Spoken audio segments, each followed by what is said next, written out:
차라리 맞을 짓을 하지 않는 것이 더 현명한 조사로 될 것이다. 단거리 미사일, 남한을 상대로 한 무기들이거든요. He's not happy with the testing. It's a very small testing that we did, but 지금은 남한의 활용 가치가 떨어졌다.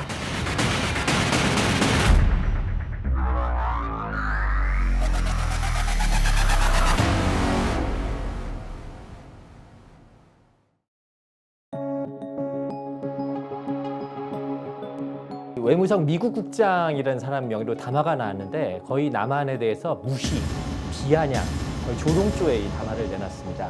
몇 구절 보면은요, 바보는 클수록 더 큰 바보가 된다고 했는데 바로 남조선 당국자를 가리키는 말이다. 또 뭐 청와대의 이런 작태가 겁먹은 개가 요란스럽게 지저대는 것 이상으로 보이지 않는다.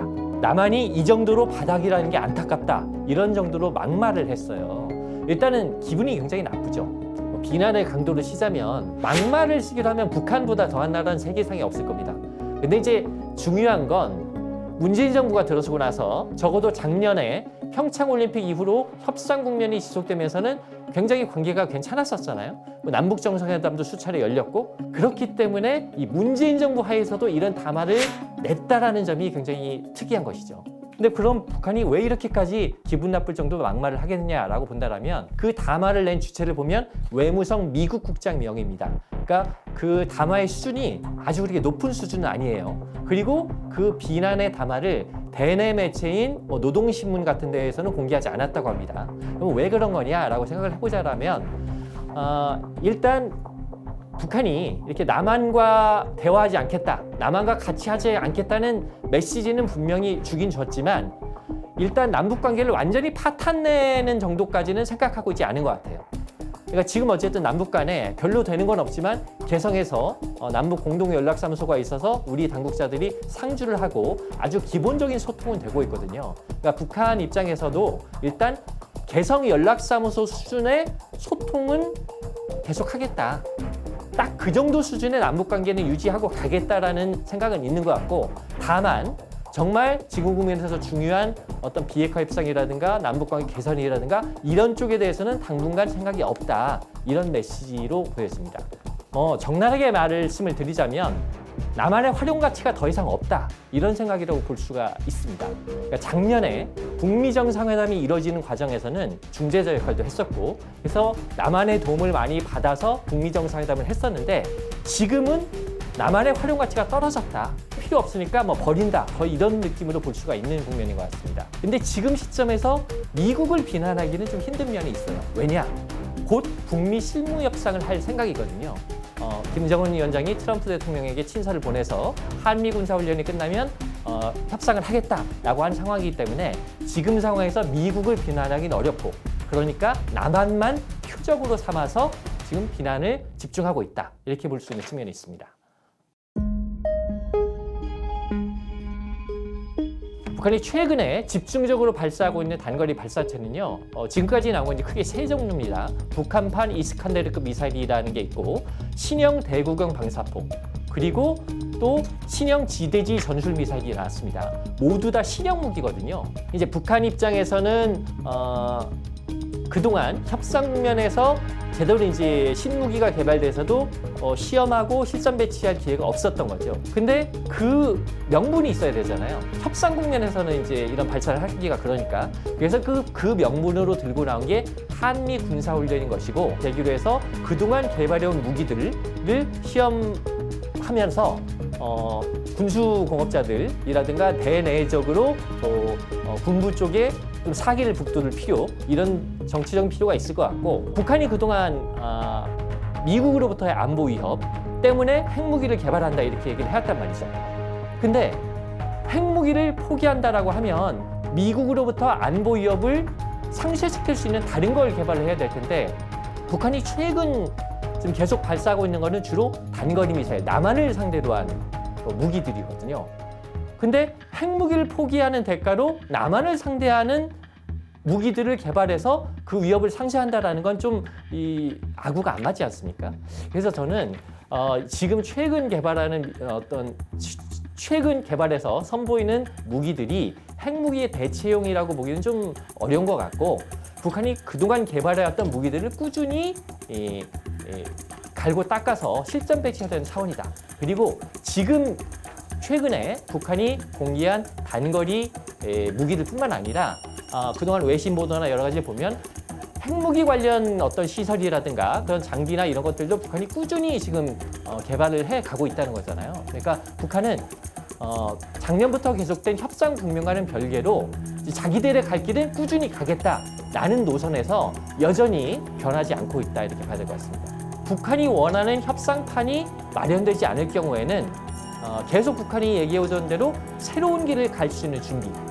그 새로운 길은 기존처럼 좀 과격한 행보를 계속 가는 거겠죠. 즉 이런 협상이 잘 될 경우와 협상이 안 될 경우를 대비한 양자적인 선택의 길을 동시에 추구하고 있다 이렇게 봐야 될 것 같습니다. 북한이 최근 들어서 여러 가지 신형 무기들을 발사를 하면서도 미국과 소통은 계속 하고 있죠. 트럼프 대통령이 말했듯이 김정은 위원장이 또 친서를 보냈습니다. 그 친서에서 최근에 미사일 발사 좀 미안하게 생각한다. 그리고 한미 군사훈련 좋아하지 않고 군사훈련 끝나면 협상하자라고 했다는 거죠. 그리고 지금 발사하고 있는 미사일이나 이런 것들은 철저히 남한을 타겟으로 한 미사일입니다. 즉 미국을 자극하지 않는 상황인 거죠. 이 부분은 북한이 군사적 필요에 의해서 무기 개발하고 시험하고 하고 있지만 일단 미국은 자극하지 않고 북미 협상의 가능성은 계속 살려나가는 일종의 수위 조절을 하고 있다고 보여집니다. 트럼프 대통령 입장에서는 그동안 자신의 주요 외교적 업적으로 선전해 온 게 이제 북미 협상이거든요. 내가 대통령 되고 나서는 북한의 핵실험도 없었고 장거리 미사일 발사도 없었다. 이렇게 선전을 해왔던 거기 때문에 이 단거리 미사일 발사를 가지고 북한이 약속을 깼다라고 하게 되면 트럼프 대통령의 업적이 훼손되는 거잖아요. 그러니까 트럼프 대통령 입장에서는 일단은 지금 북한이 하는 선으로는 별 문제가 없다라는 거를 대내적으로도 선전해야 될 필요가 있는 거죠.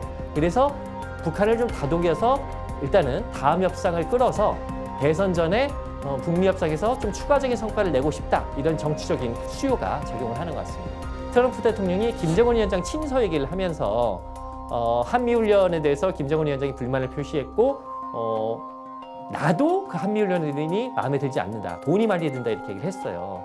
근데 그 부분은 사실은 미국이 이 동맹국을 대하는 입장에서 굉장히 잘못된 메시지를 줬다고 봅니다. 한미 훈련을 통해서 동북아의 방위를 확고히 한다는 것은 한국과 미국 양국에게 굉장히 중요한 거거든요. 미국 대통령이 돈의 견지에서 바라보는 듯한 메시지를 그리고 김정은의 입장을 옹호하는 듯한 메시지를 줬다는 건 굉장히 잘못된 거라고 봅니다. 물론 그걸 통해서 한국에게 이렇게 비싼 한미훈련을 우리가 하는데 이걸 계속 하려면 돈은 한국이 내라.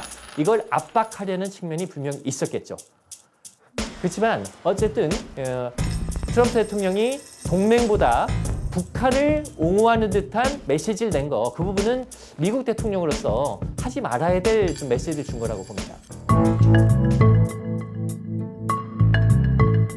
일본 문제하고 북한 문제를 딱 연결시켜서 보기는 좀 쉽지는 않을 것 같은데요. 우리가 이제 북한 사람을 만나거나 북한을 방문해서 지내다 보면 남북 간에 여러 이견이 있지만 유일하게 한 지점에서 의견이 일치되는 부분이 있어요. 이게 어떤 부분이냐? 일본 욕할 때입니다. 그러니까 일본에 대해서는 우리나라도 일본이 일제 식민지 기간 동안 우리나라에 대해서 엄청난 고통을 안겨주고도 제대로 반성을 안 하는 부분에 대한 불만이 있듯이 북한도 똑같은 불만을 갖고 있어요. 그래서 반일이라는 부분에 대해서는 남북한이 굉장히 의견이 합치된 부분이 있습니다. 그래서 최근에 한일 갈등 국면에서도 북한이 일본 비난하는 입장을 몇 차례 발표를 했습니다. 하지만 그렇다고 해서 한일 갈등이 심각하니까 남한을 좀 편하게 해주자 이런 상황은 아닌 것이죠. 남북이 아직 그 정도까지 친하진 않아요. 그러니까 북한 입장에서는 한일 갈등과는 별개로 자신들이 해 나가야 되는 경로, 즉 신무기 개발이라든가 자기들의 이른바 자위적 국방력을 확보시키기 위한 이런 행보들은 다른 어떤 조건과도 관계없이 꾸준히 해나가야 된다. 이 부분 때문에 지금 신무기 개발과 발사 이런 것들을 계속하고 있다고 봅니다. 지금 굉장히 누가 정권을 잡고 있다 하더라도 남북 관계 굉장히 어려운 상황입니다. 북한이 우리를 비아냥거리고 조롱조로 이렇게 무시하는 건 남한으로부터 얻어갈 부분이 없다는 생각 때문인데요. 사실상 북한이 비핵화 협상을 하고 북한의 체제 안전 부분을 협상하는 과정에서 남한이 해줄 수 있는 부분이 별로 없어요. 즉 주요한 협상은 북한과 미국 간에 이뤄질 수밖에 없는 부분이 있습니다. 남한과 북한의 문제는 현실적으로는 경제협력 부분, 즉 북미 간의 비핵화 협상이 어느 정도 성과를 내고 경협을 할 수 있는 국면에 다다랐을 때 그때부터 남한이 북한과 경협을 통해서 관계를 진전시킬 수 있는 부분이 있거든요. 지금 국면에서 우리가 아무리 뭘 하려고 해도 잘 안 되는 국면입니다. 안 되는 국면인 걸 인정해야 됩니다. 그리고 안 되는 국면일 때는 좀 여유를 갖고 이 국면 지켜볼 필요도 있다고 봅니다. 다만 한 가지 좀 말씀드리고 싶은 것은 어느 정부건 자신들이 기대하는 정책의 방향이 있어요. 내가 이 방향으로 정책을 끌고 가겠다는 방향이 있고 그것과는 별개로 존재하는 냉엄한 현실이 있습니다. 근데 대개 내가 바라는 정책 방향에 대해서 깊이 생각하다 보면 현실을 현실대로 인정 못하고 기대가 반영된 현실, 즉 현실을 왜곡해서 보는 경향이 생길 수가 있어요.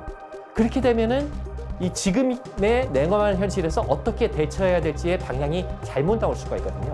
지금 우리 정부도 이 정부가 생각하는 대북 정책의 방향이 있겠지만 그것과는 별개로 존재하는 좀 냉엄한 현실을 인식을 하고 현실 인식을 냉정하게 하는 부분부터 좀 정책을 가다듬어야 되지 않을까 싶습니다.